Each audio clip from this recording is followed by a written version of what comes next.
I wanted to give you a sense of how this year has been and just talk through the highlights.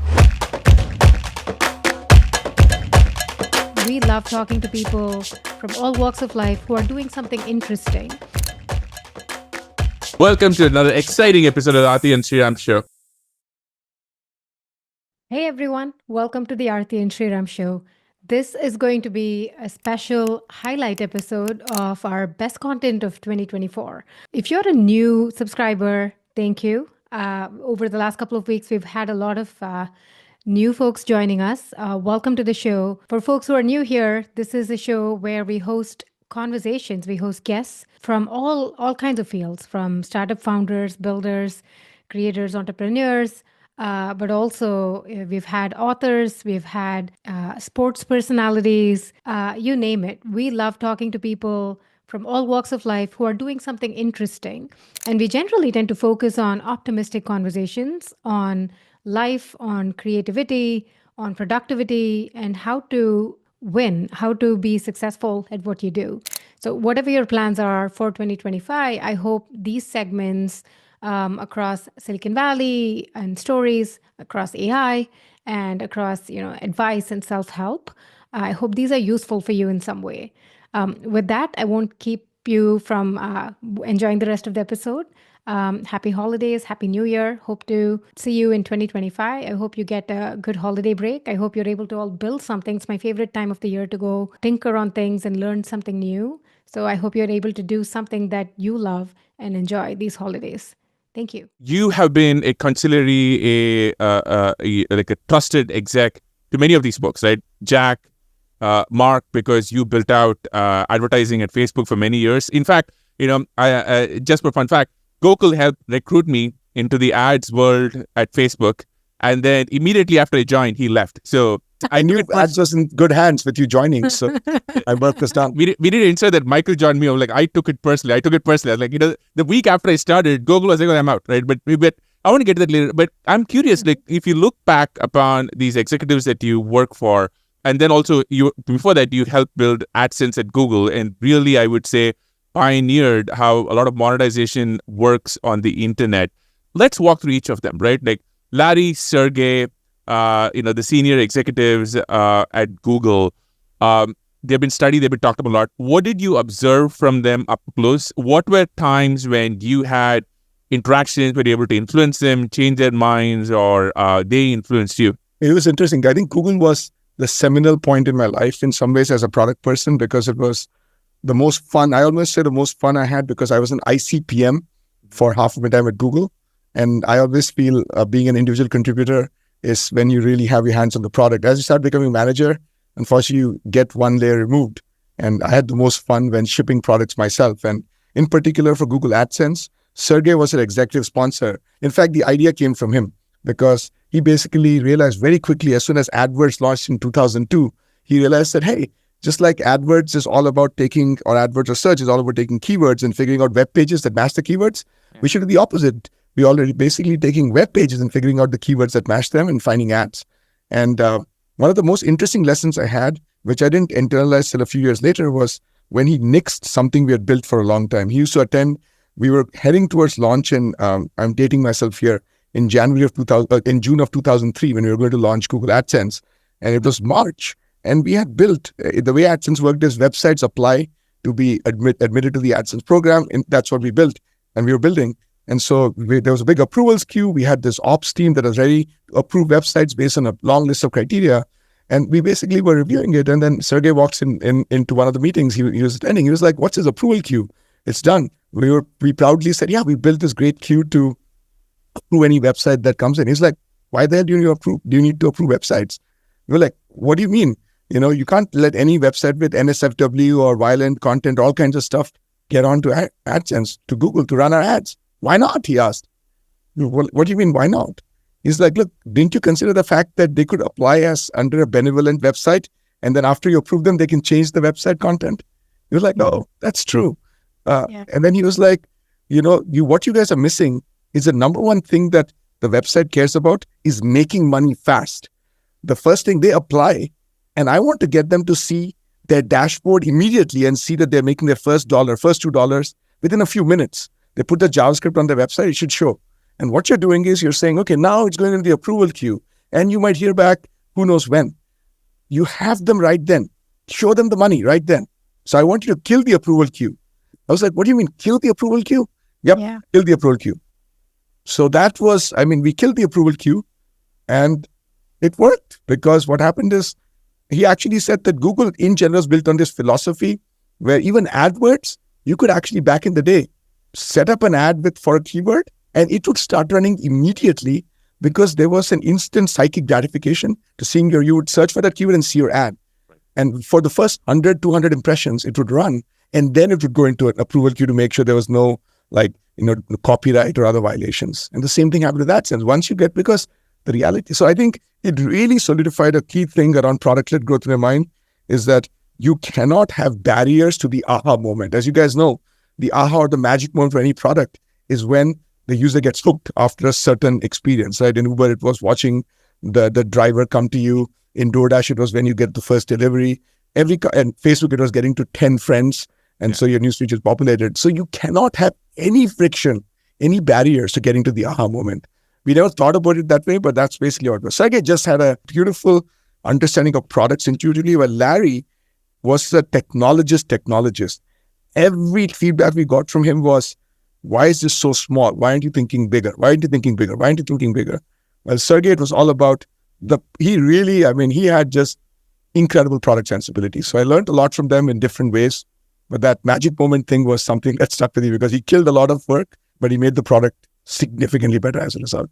I'm curious how Google was in that era, because you were a little earlier in your career. You were not the mythic legend. The only few people in Silicon Valley who go on first name basis, where you don't need the last names. Gokul is one of them. If somebody says Sriram and Aarthi are two others. there are a few Srirams, but names, right? yes, but thank you.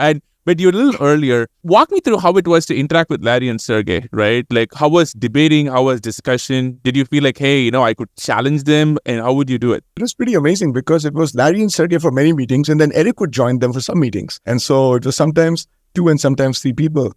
Our VP of product, Jonathan Rosenberg, and then my direct boss, Susan, they were, generally, there was really no barrier between them, between us and Larry Sergey. Just like in the days of Facebook, I think, and I was there and you were there, you could just directly go in and talk to Mark. So they were super accessible. They were just sitting very similar to the setup that we had at Facebook. You could just go and talk to them. And what was crazy was that Sergey would sometimes they had set up like bikes. In one of the rooms, there was a bike, and Sergey would be biking and we would be presenting or talking. And they didn't like, one thing I realized is, I think leaders don't like formal presentations, good founders, because they realize that formal presentations hide sometimes imprecise thinking. So they really many times would, okay, stop this presentation. Let's just talk about what you're building. So I was kind of nervous initially, because I was used to presenting formally. And then slowly I lost my fear, because I realized that they truly want to just hear the unvarnished truth. And they never shied away from tough news. That's the thing.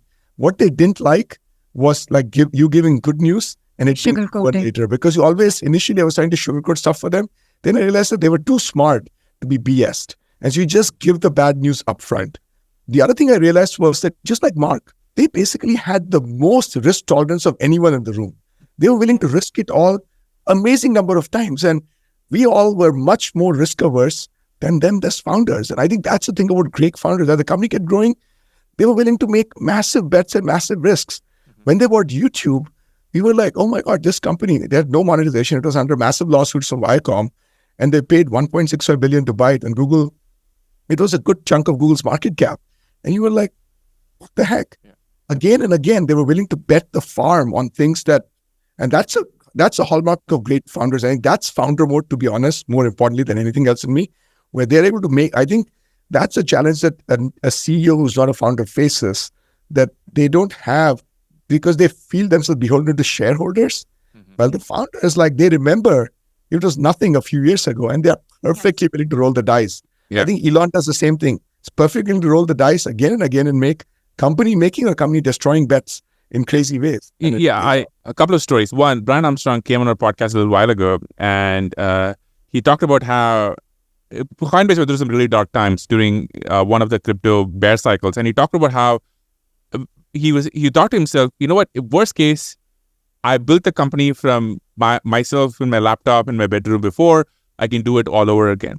And I just don't think even the best hired CEOs, and there are some really good ones, and I think sometimes in Silicon Valley, on Twitter, we tend to maybe diss the hired CEO. But even the best of them can't do that because they first fundamentally haven't had that experience. There's just something unique there.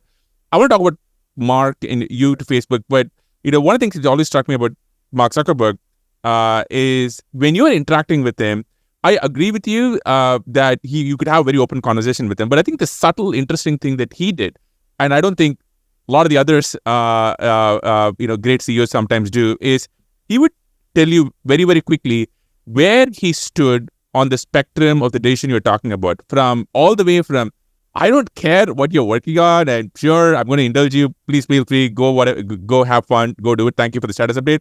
All the way to the other end of the spectrum, which is there is a piece of paper in Delaware which says I own this company and run this company, so please do what I say, right? And the spectrums in between, all the way from I let you overrule me, but you better be really, really sure, all the way to I'm CEO. And I thought always that Zuck was very, very good about telling you where he stood on that spectrum. So you knew, even as maybe an intern or somebody new to the company, you knew the framework of how to engage with them. And I always think about that in terms of how to engage with somebody who might have a big power level disparity with you.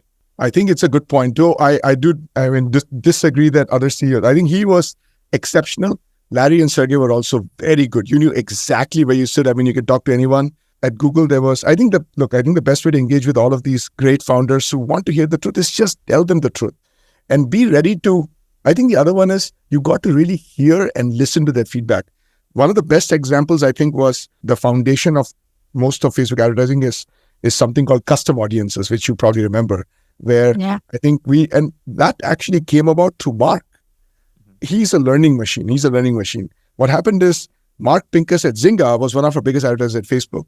So Mark Pincus was talking to Mark Zuckerberg, and he was complaining about Facebook ads and saying, why the hell can't I reach my customers? Because Zynga was a very whale-oriented company like most game companies are.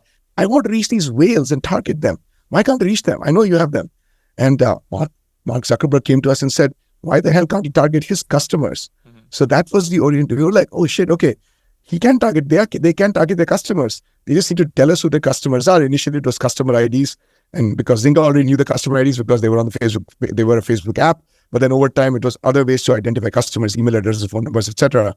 But that was the whole genesis of custom audiences. And now it's a foundation of all of Facebook ads. And it also was copied by Google, Twitter, and everyone else. And that was all because of Mark Zuckerberg. When I first met him in 2008, he had no idea about advertising because it was a pure consumer company. I met him in 2010 and 2011 again when we joined 2010. He had absorbed so much about advertising. And the first year I felt so he was a learning machine like no one else. He just learned at a rate that was incredible. So much so that his idea was what underlay what Facebook ads was. So, but I think so you got to listen to him. I think I realized after that experience where I'm like, he's not just saying it to say it, he truly means it. And he actually said, I want you to figure out a way. And he would remember it. He would remember it because he also had a great memory, almost like it was incredible. I don't know if, it's like one of those, those camera-like memories. He would remember the next time he saw me. What do you think? Because if you try to not address the feedback he gave you last time, he would remember it. He would bring it back to it. I think that's the other thing that you just got to be straight up. You can't hide. You can't dissemble. You can't BS them. You got to just take the feedback and be direct and say, here's why it's not working. And I think there's one or two times where I convinced him what he felt, what he thought was incorrect. But it was not my opinion per se. It was using facts, using data, and using data. That is the only way to convince them. I think otherwise, if it's their opinion versus yours, guess what? Their opinion is going to win. What would you say that as a state of the art is, given where LLMs are, where do you see capabilities lacking and where do you see capabilities headed, or say over the next 8 to 12 months? Yeah, absolutely. I think there's two schools of thought. If you look at applied AI projects, whether they're kind of projects in large companies or startups like ours, there's two approaches. One is driving for automation. right? So really look at specific types of work in the economy and try to automate that away. The second would be augmentation, like Michael Jordan calls it, like intelligent augmentation. There's two approaches.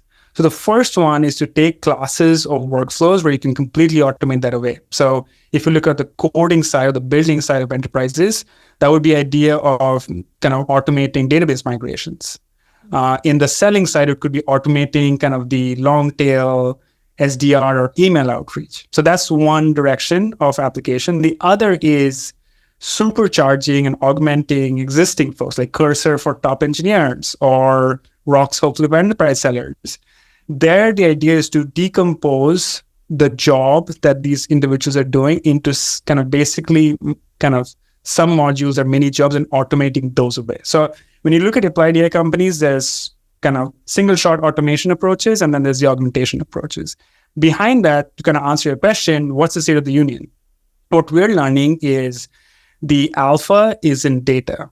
That being the system of record and be earning the right to manage the data, where you can work with the underlying base models to either augment or automate a certain job, is where we're seeing immediate value for customers. The second is being extremely customer centric. And I'll share like where I made a mistake. So I was chief growth officer for a public company, New Lake. I got obsessed about this problem because we won and we lost, and I kind of had a blissful understanding that the CRM's system is no longer the essential system that businesses run on, and there's a generational enterprise software platform to be built. And last year, we put in our own money, kind of did the pre-seed, and at that point, we built a system of record, and then when we started the business in February on the system of intelligence, our agents, we took this kind of the build and they will come approach. We try to build an agent, we try to do all the work. And what we realized that the base models are getting better, but we just didn't have the data to actually kind of complete the work. And so we decomposed our agent down into these sub-modules where we kind of took the different approach, which is, hey, let's just break it down into many jobs to be done and try to kind of automate that away. And so that's kind of my state of the union is base models will improve over time. Applied AI companies can't wait for the base models to get to singularity. If you're applying today, try to build a system that earns the right to manage the data layer. And then in the interaction layer, just proactively engage with customers and build with them and pedal downhill. And that's the approach. We broke all of our Silicon Valley systems muscles and said, okay, we're going to switch to shipping multiple times a day, only weekly targets, no monthly, quarterly targets, and we're just going to work with customers. So we're about 7 months in. We work with some of the best companies. We try to make them better. And it's a very pragmatic approach to build a true kind of application kind of in this agent era. Is that helpful? Yes, I think if you kind of just go to details a little bit, when you mention agentic CRMs, when you mention, say, Cursor, one of the things I think about what somebody makes like a Cursor or Devin, one of these products work is there's such a clear feedback loop about what is right and what is wrong, which makes it better. Like coding is, is deterministic. You're in the REPL and the model can learn and it just gets better and better. And when I look at other use cases which have really taken off, for example, say support, and with folks like what Brett Taylor and others are doing, there are some elements of that. I'm curious about when you talk about CRMs, how does it play out into these discrete tasks, and how do you basically know when you're doing a good job, when you're not doing a good job, and converging on, accuracy or whatever the metric might be?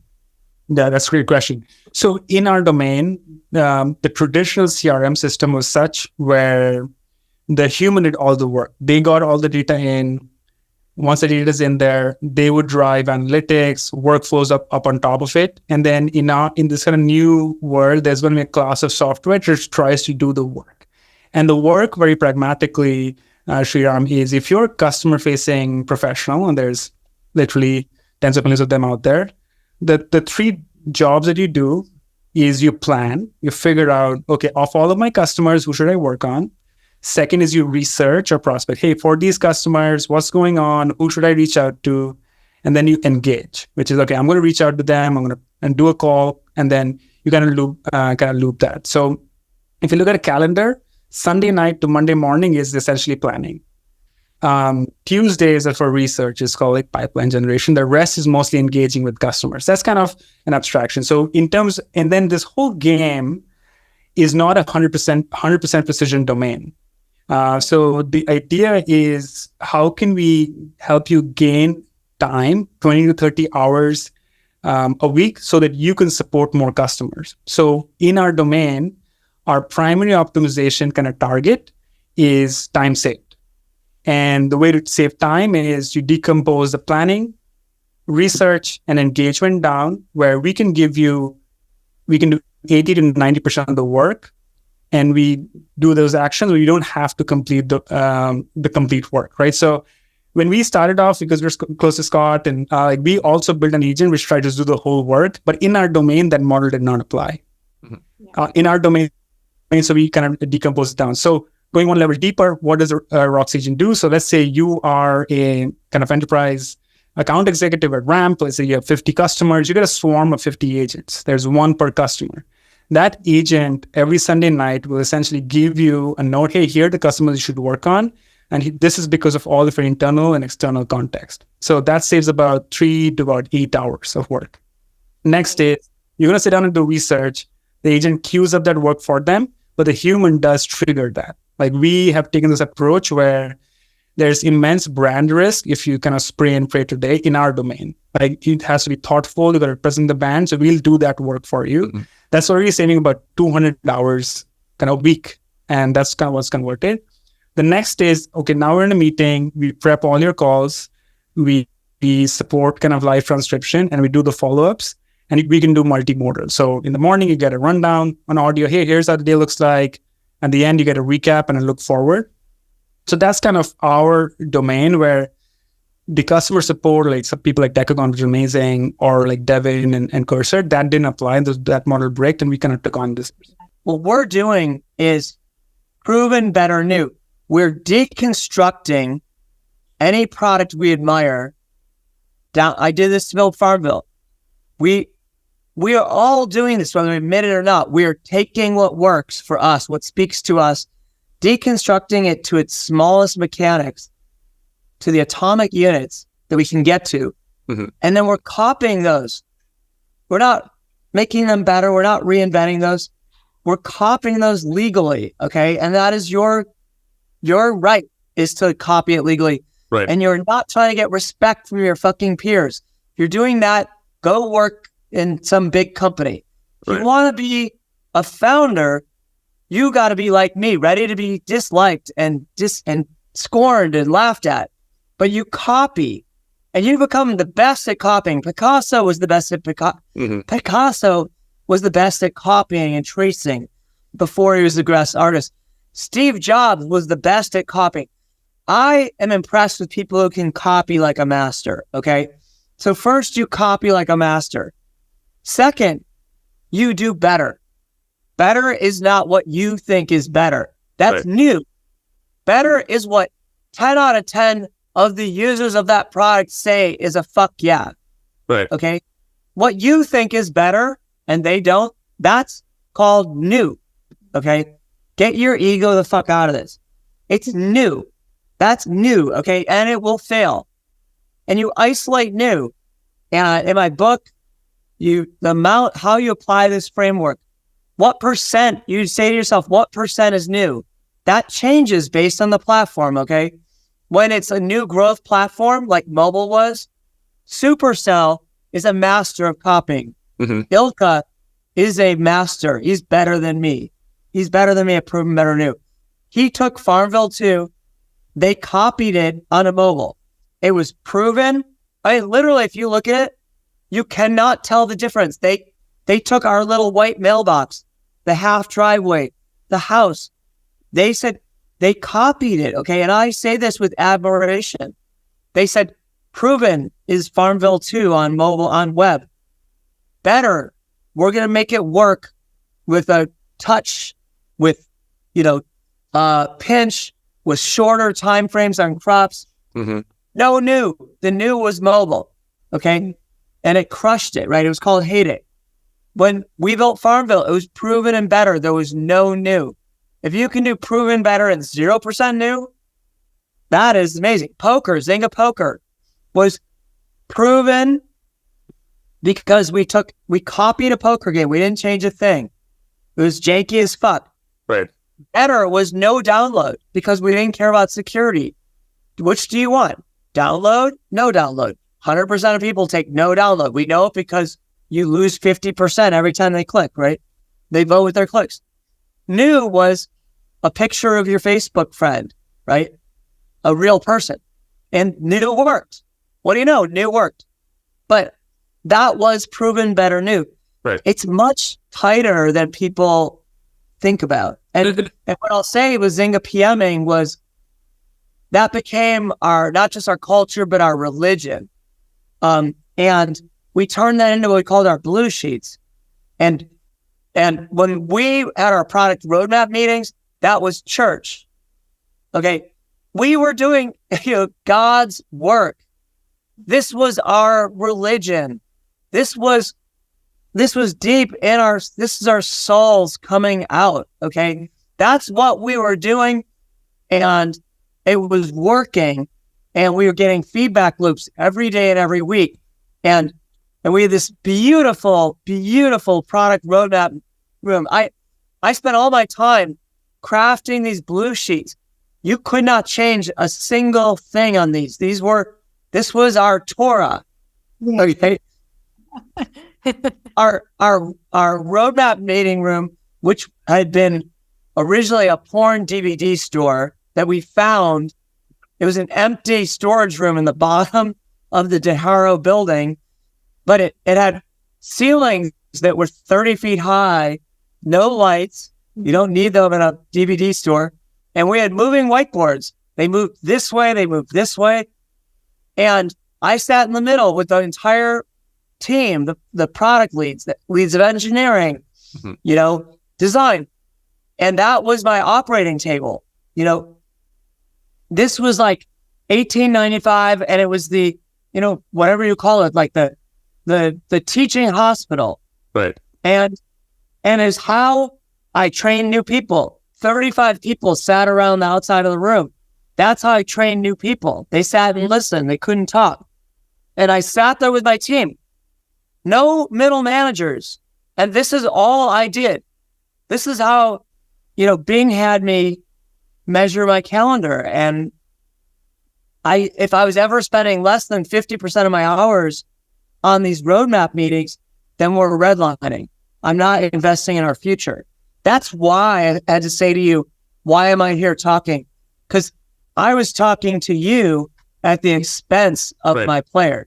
Right. I want to ask you, because just to jump in, because you were talking about Zynga, and I would say the phenotype of Zynga product managers. Another distinct part of the phenotype is their obsession with data and metrics when it comes to growth. And I would say in some ways, Facebook gets a lot of credit for their growth team and the growth accounting, but I would argue that it was Zynga, which was the real originator 100%. of our thinking. So explain how that came about. Okay. Well, Facebook was not a data company. Mm-hmm. Okay. They had no interest in data. They were an intuition company. And Zuck was working off his intuition. And he probably has, better intuition than maybe anybody else. And so it was pretty good.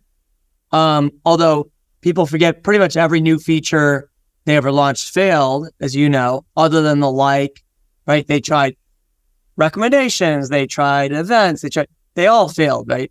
Pretty much everything.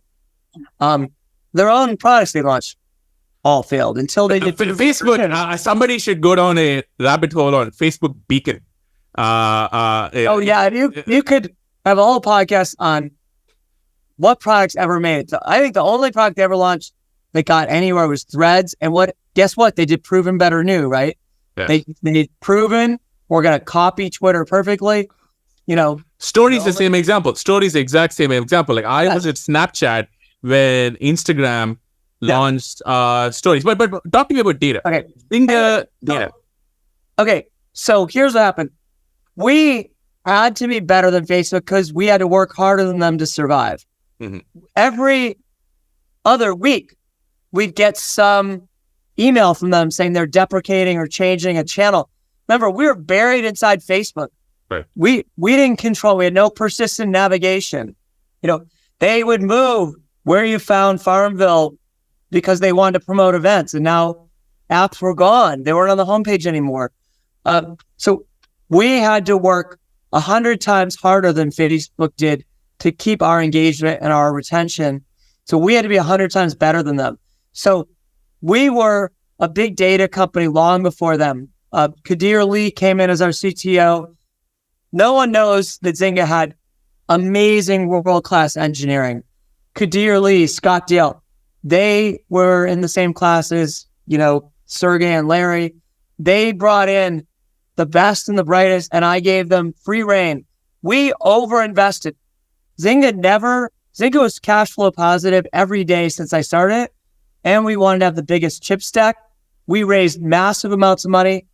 We spent it on big data, on data centers. And what we would do is we would use the data to convince Facebook to try features and change bad features. So we were the ones, they never gave us a single edge ever.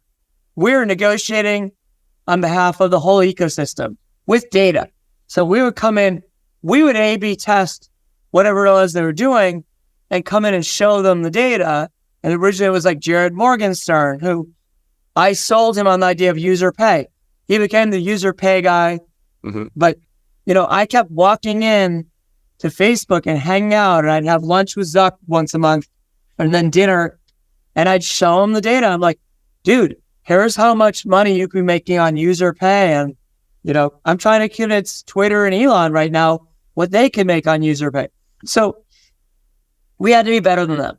Eventually, they started to get the data religion years later, not till around, their IPO or post-IPO.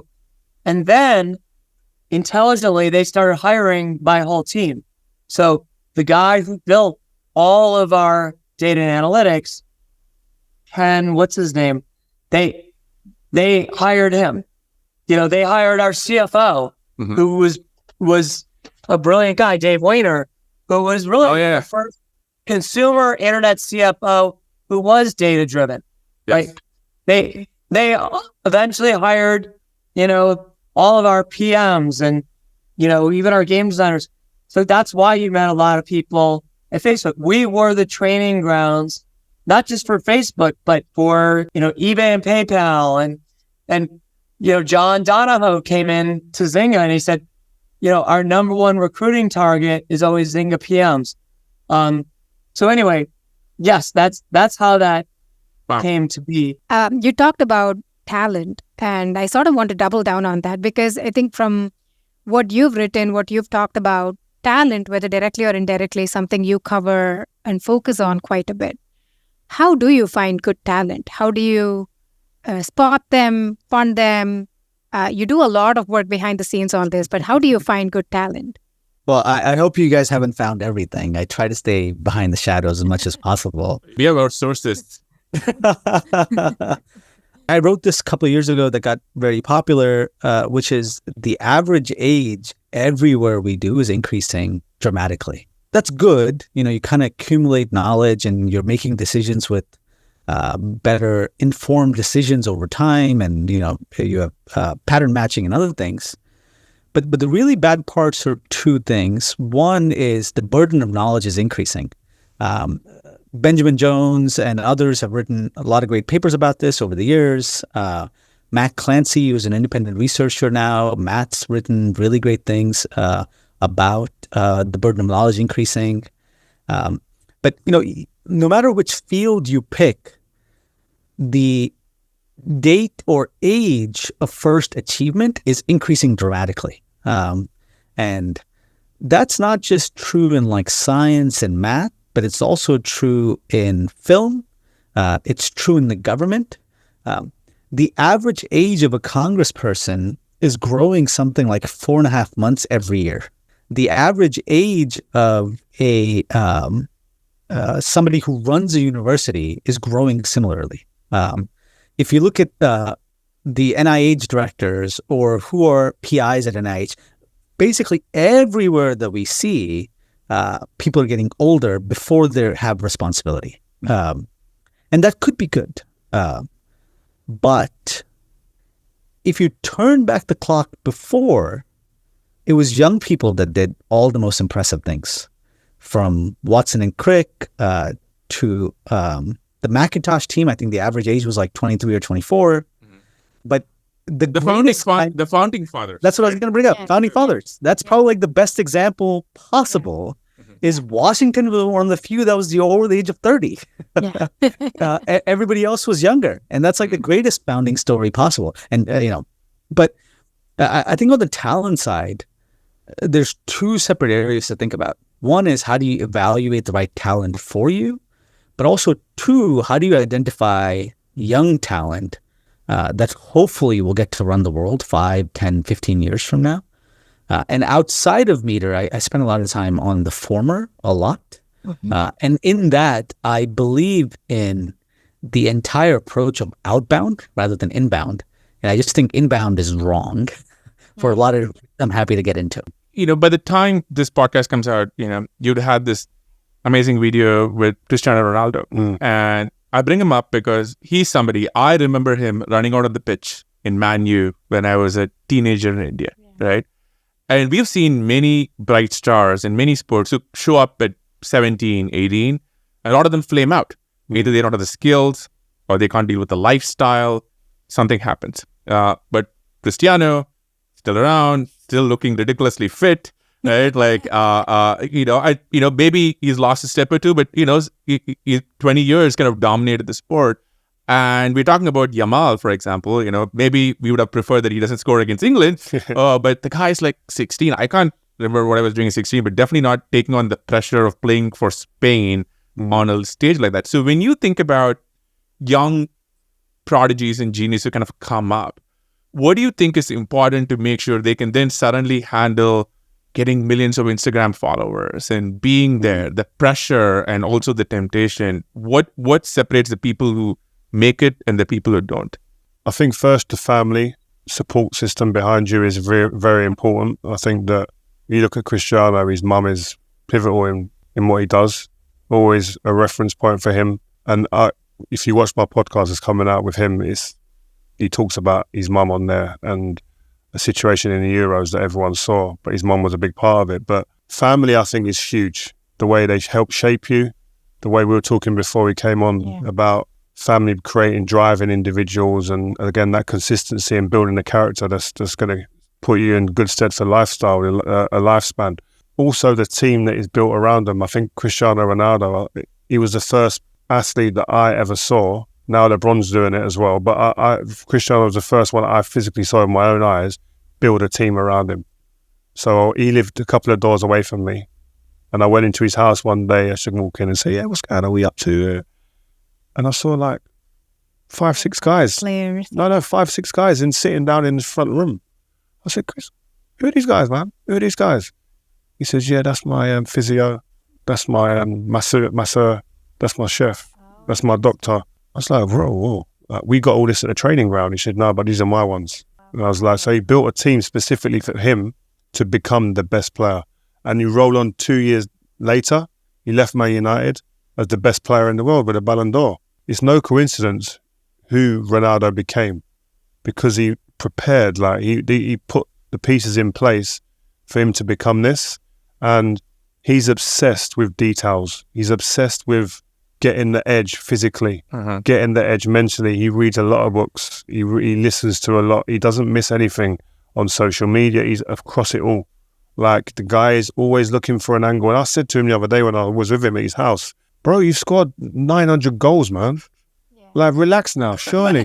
Like, it's over, man. Shit, like, come on." Like, he's like, Eat a pizza, put on some, eat some. yeah, like, and he's watching his food after we're eating lunch, and I can see him meticulously watching his food, almost weighing it in his brain. It's like, I'm sitting there going, this guy it's not normal. Yep. But I think any people I've met in football, in sport, in business, they are not normal people. The ones who are the super elite. And you can tell that's the thing that sets them Oh, yeah. apart. Yeah, definitely. Yeah. You're playing for Man U, right?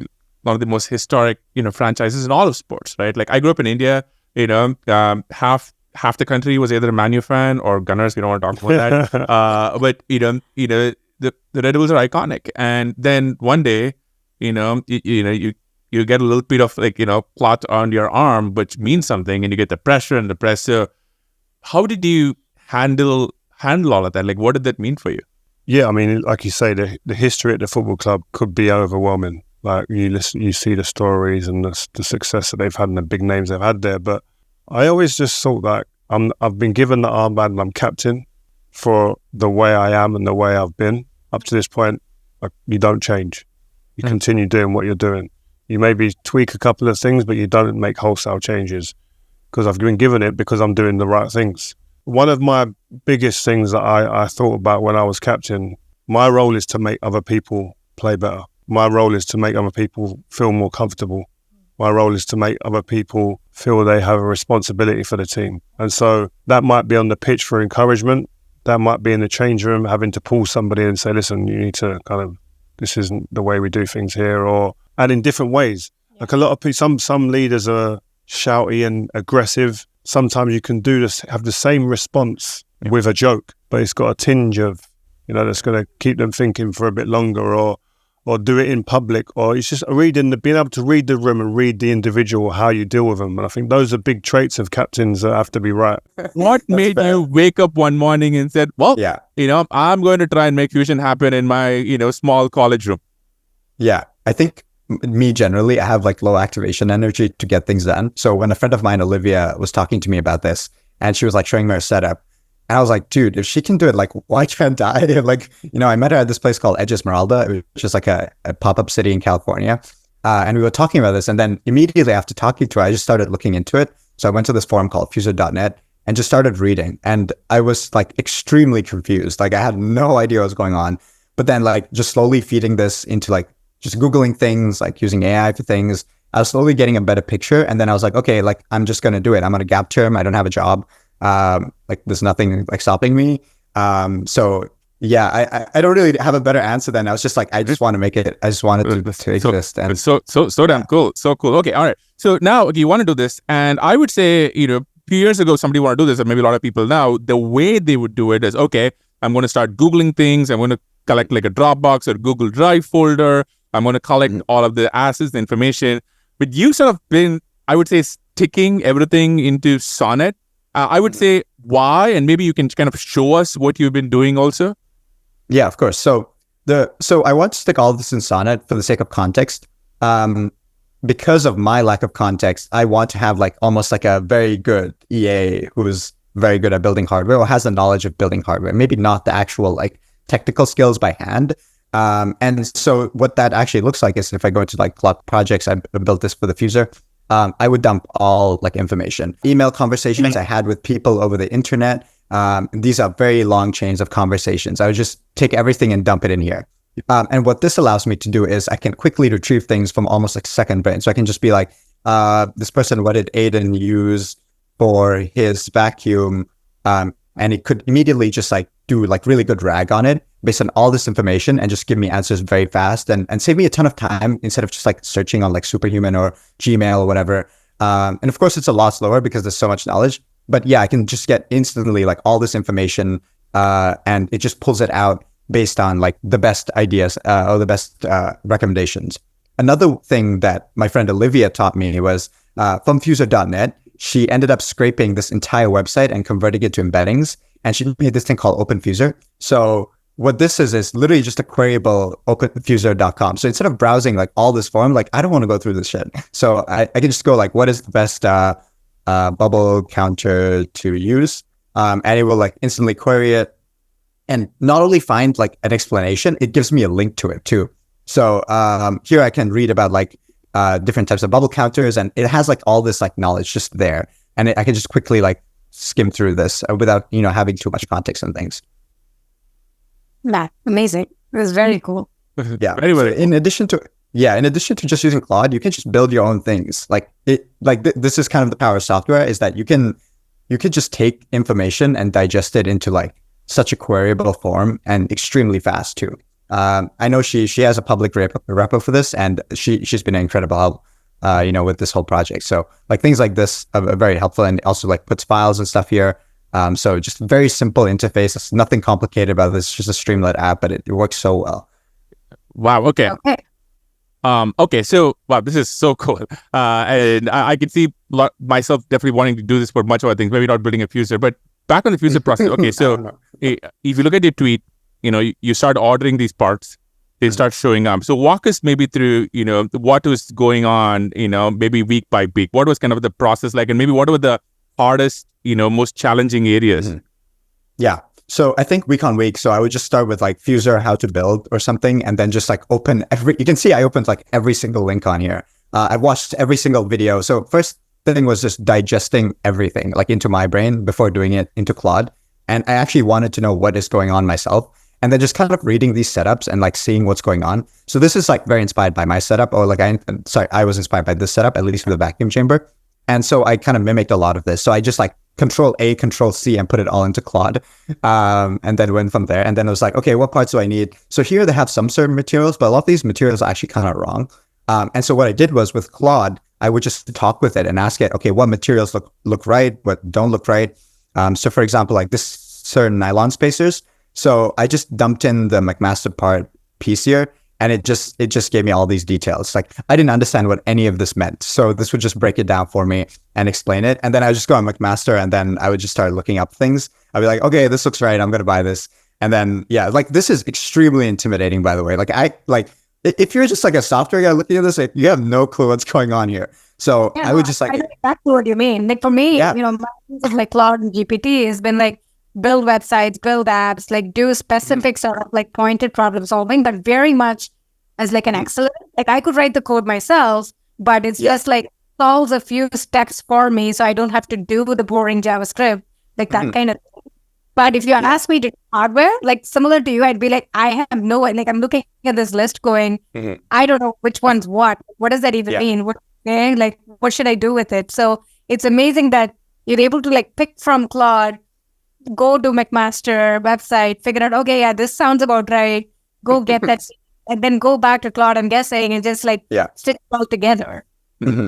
Mike, I think similar, sort of a continuation of what you just said, right? I think one time you had mentioned how you basically have the spreadsheet of all the seed companies that had done really, really, really well, like at like seed stage, and from there on.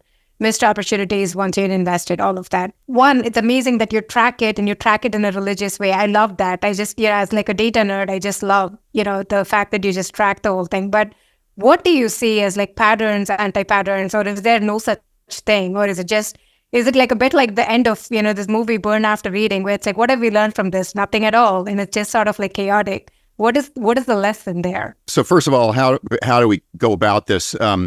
So I got intrigued by the fact that Warren Buffett and Charlie Munger used to read the annual reports of every company, and they'd spend 5 hours a day reading. And what you realize is that part of why they're good investors is they have a temperament advantage, right? So like in a day-by-day basis, you can't justify reading every Fortune 500 annual report because there's not a specific investment tied to that activity. But if you read that many reports over time, you have a giant lattice of mental models about what greatness looks like and what mediocrity looks like. And so I thought, well, why don't I do the same thing with startups? And so I started to create a database of startups where you would have made more than 100x on your first check. And I was like, okay, what if I decided, just like Buffett and Munger are kind of like these train spotters when it comes to understanding Fortune 500 companies, I want to be a train spotter about understanding greatness in startups, right? Like I want to understand it better than anybody in human history has ever understood it, right? And so I would study these companies. But to answer your question, Aarthi,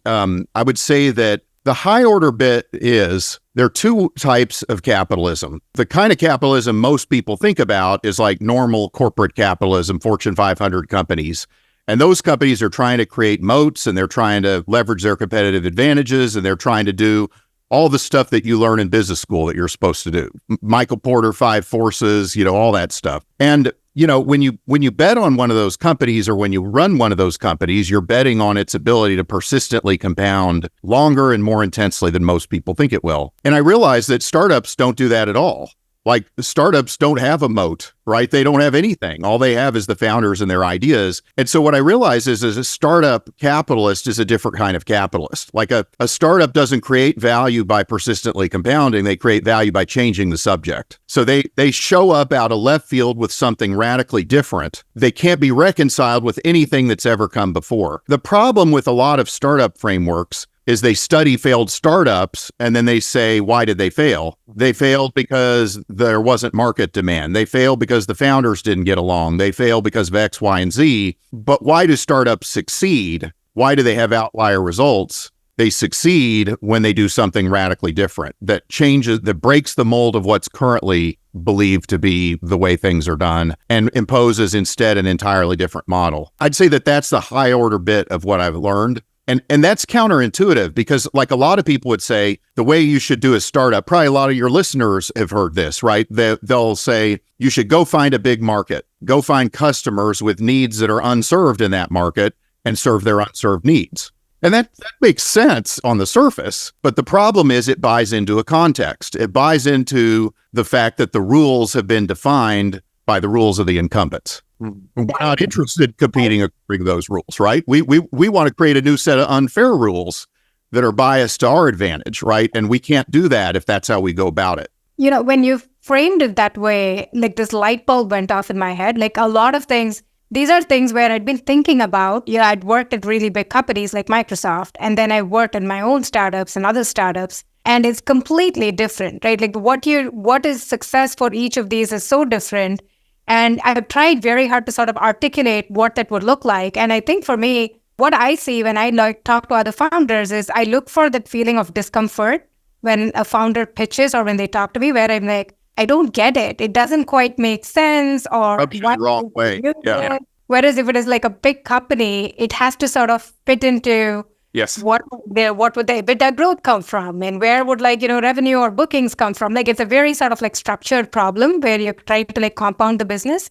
But if you're going to look at that and say, I don't really understand what you're doing, that is a huge problem for that company. I was talking to Herb Allen, who runs Allen & Company, and I was asking him, what does he find common across some of the great founders they work with? And he told me something which I'll never forget. He said, the conversations when you meet a great founder are never smooth. And I was like, what do you mean? He was like, well, you often have these conversations in life where it's just smooth. You know what the other person is going to say. And there's really no sharp edges.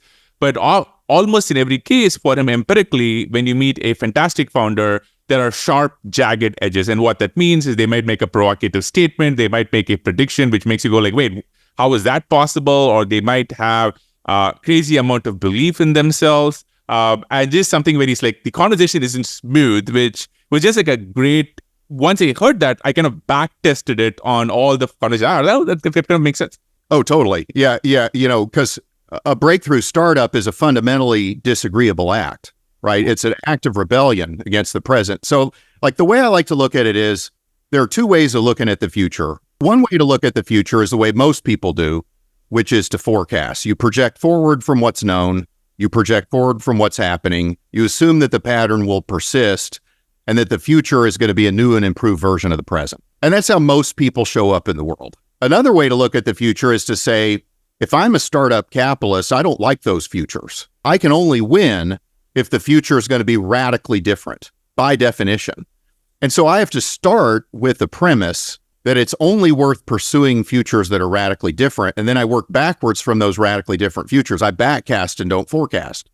And so like the reason that I want to do that is that if the future is a forward projection of the present, the rules of the present still apply. Those rules have already been defined by somebody else. And so what I want to do instead is show up in a radically different future. And then I have to find early believers in that different future, and I need to pull them with me as co-conspirators, right, to that future of my design. And that's how these companies achieve breakthroughs. And eventually, the world adopts their point of view around the future. In order to do that, you have to be radically different, right? You have to force a choice and not a comparison, right? Startups lose if they can be compared to other things. So like my favorite recent example is the Cybertruck. When I first saw the Cybertruck demonstrated, and then they throw that rock against the window and it breaks the window, it's just a disaster demo.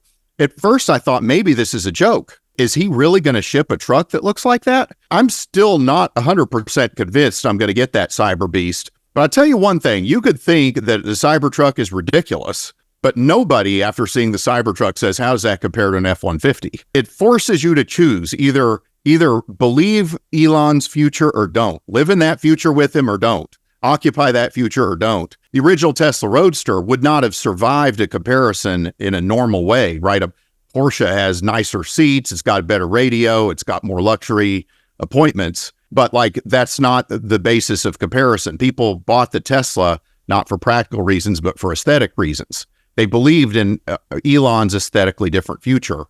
And so that's what I also found about these startups was that their early customers were animated by belief, not practicality. And they wanted to co-create the future with the founders, and they had an intense desire to self-actualize by co-conspiring with the founders to engage in this optimistic warfare against the present. They wanted to be part of the rebellion with the founders. So we have a few questions we wanted to get to. The first one, Sriram, I wanted to ask you this. What career and life advice would you give your younger self? Basically, someone's calling us old. And, given that, we've been in the tech industry for almost 2 decades now, imagine you're just starting out in your career, just getting out of college. What advice would you give yourself then?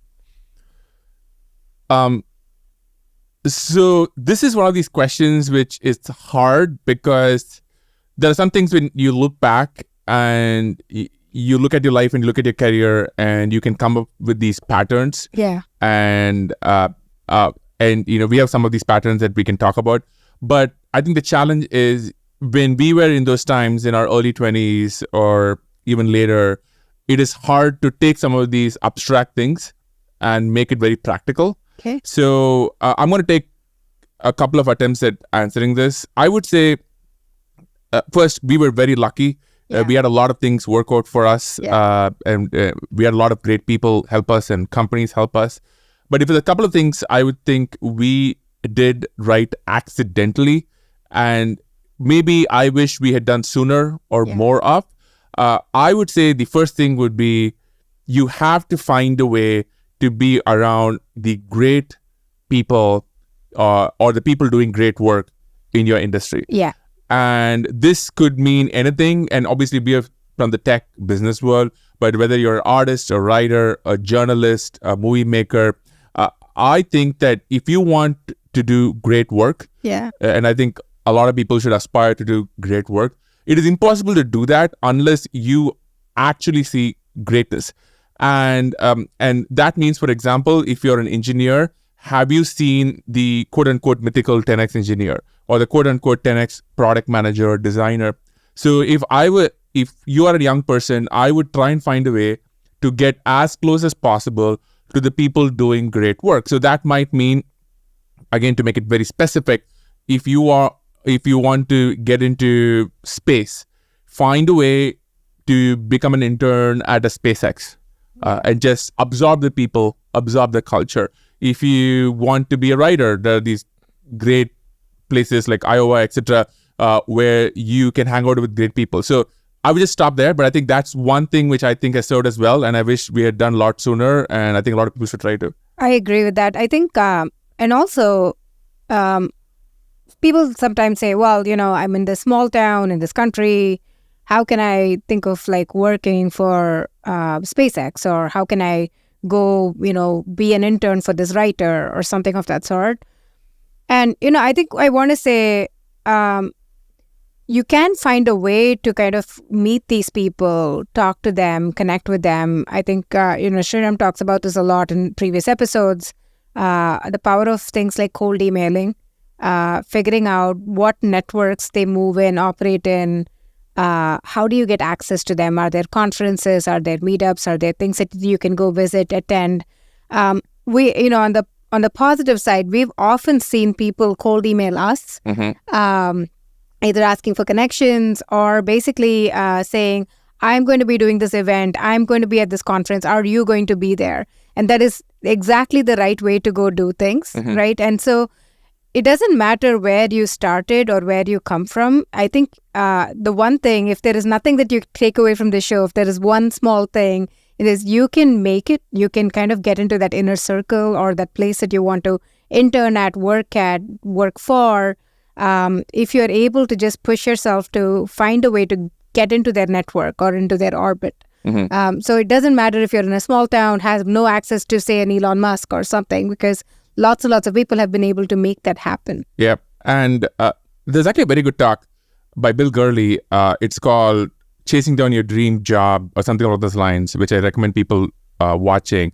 And there's a couple of elements that I took away, which I think retroactively when I matched our careers, we accidentally did. Right. Which is, okay, you listen to this from me on Aarthi and you say, okay, how do I get interested with SpaceX? How do I get there? Yeah. And I think the answer is, it may not be possible to be the world leader in, I don't know, fluid dynamics or something that SpaceX would need, but it is very possible very quickly to become a world leader in a niche that is relevant. Yep. And there is almost no industry or domain where you cannot, with dedicated work in a span of a year, become the absolute leader in a niche online. Yeah. For example, if you want to get a job in esports, and well, I will guarantee you that if you put your heart and mind to it, and you start tweeting, you start writing, you start streaming, which you probably should do in esports,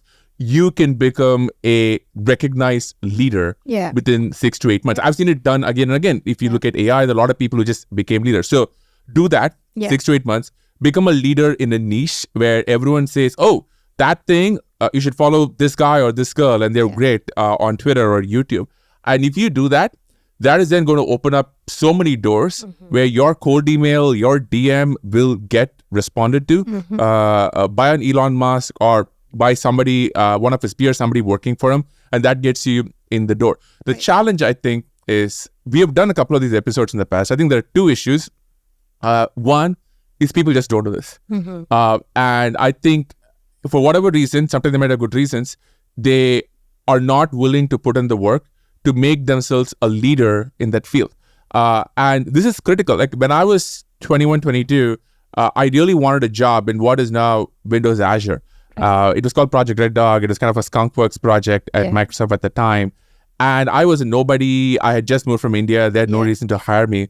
But at the time, I realized that inside Microsoft, I was going to make myself the expert on cloud computing, which was a very nascent field. I would write projects on Google App Engine, if folks remember that. I would set up S3 buckets in EC2. I would always be talking about this internally. And then they eventually what became the Azure team spotted me and they were like, oh, let's take a chance on this kid. This pattern happens all the time. And now on the other side of the table, I do this all the time. So one, people just don't put in the effort to make themselves known in a niche. That's number one. Totally. The second, and whenever we've done these episodes, I will get emails like this, is where somebody would say, well, I want to get a job in X, but I'm also want to get this degree. What is a safer route? What is a safer opportunity? Right. And I will tell you, first of all, I don't have the answer to that. Only you can answer that. But the second part of it is there is reward from going all in.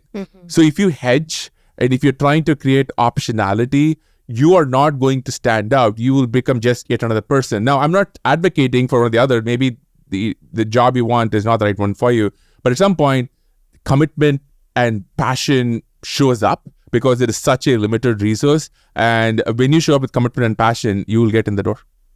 I agree with that. I think, and I wanted to talk about this too. So I guess the one career and life advice, the first one that you would say, I think is, pick an area and find a way to be close to the top people there.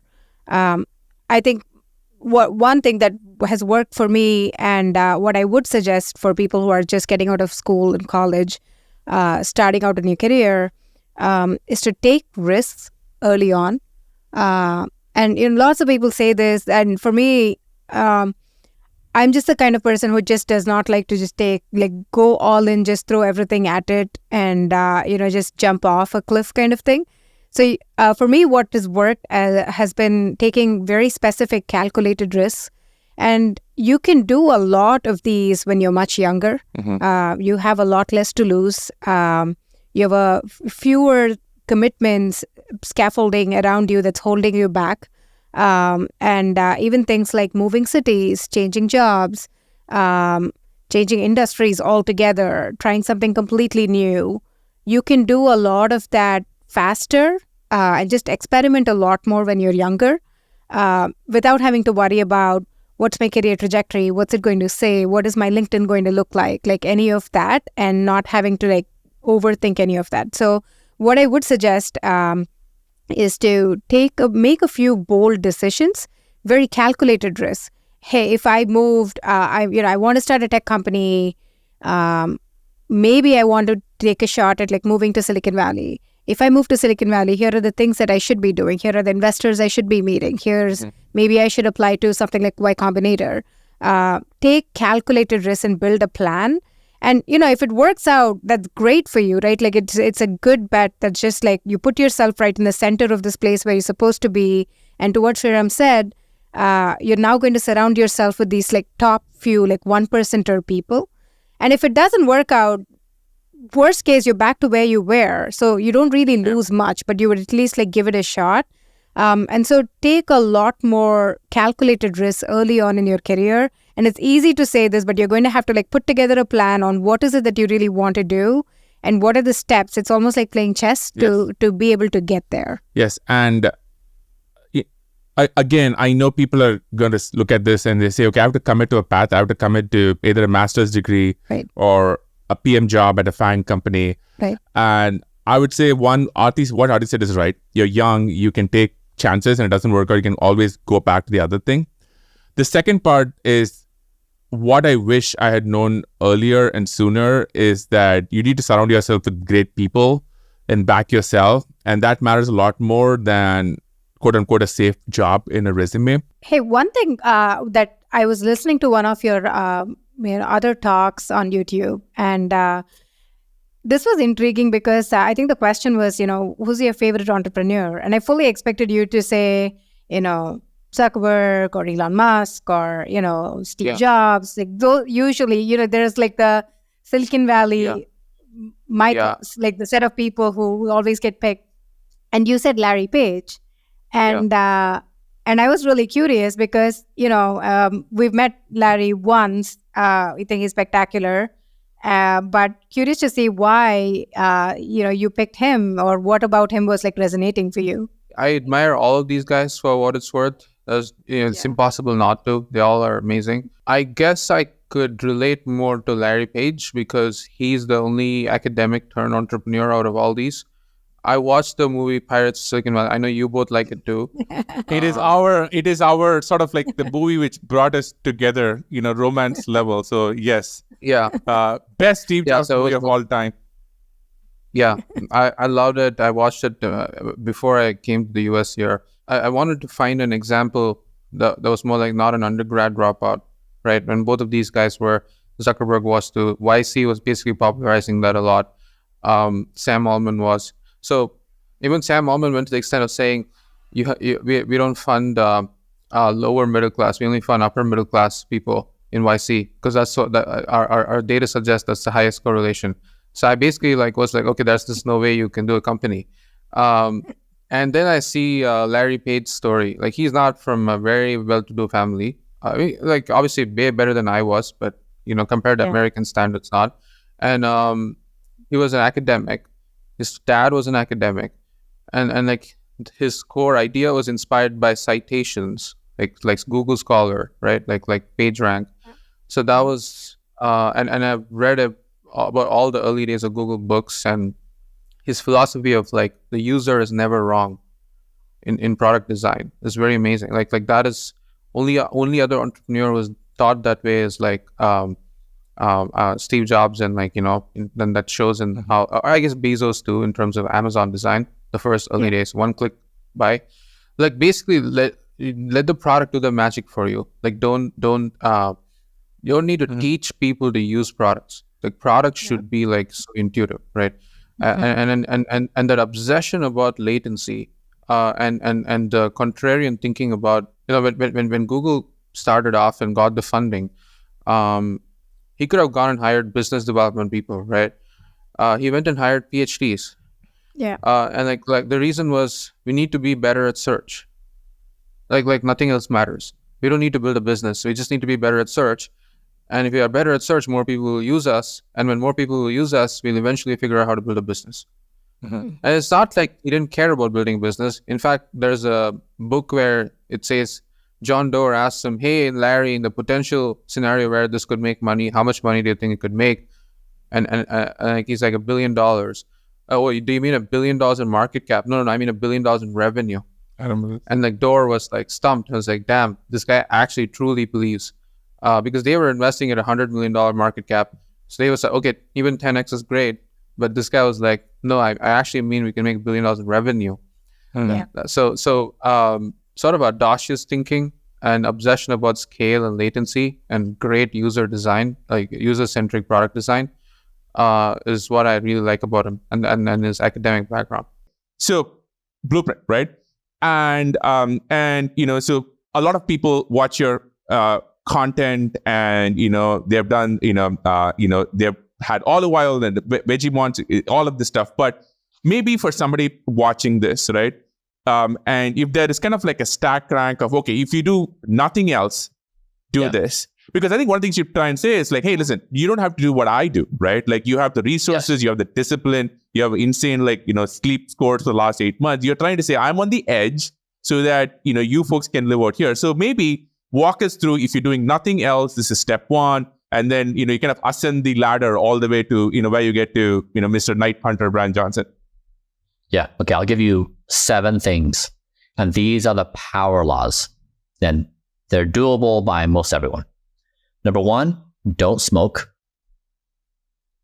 Number 2 is 6 hours of exercise per week. Now, if you can't do 6, 1 is great. If you're doing 0, 1 is better than none. So just get some exercise.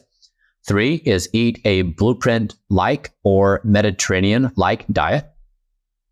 4 is maintain a BMI between 18.5 and 22.5.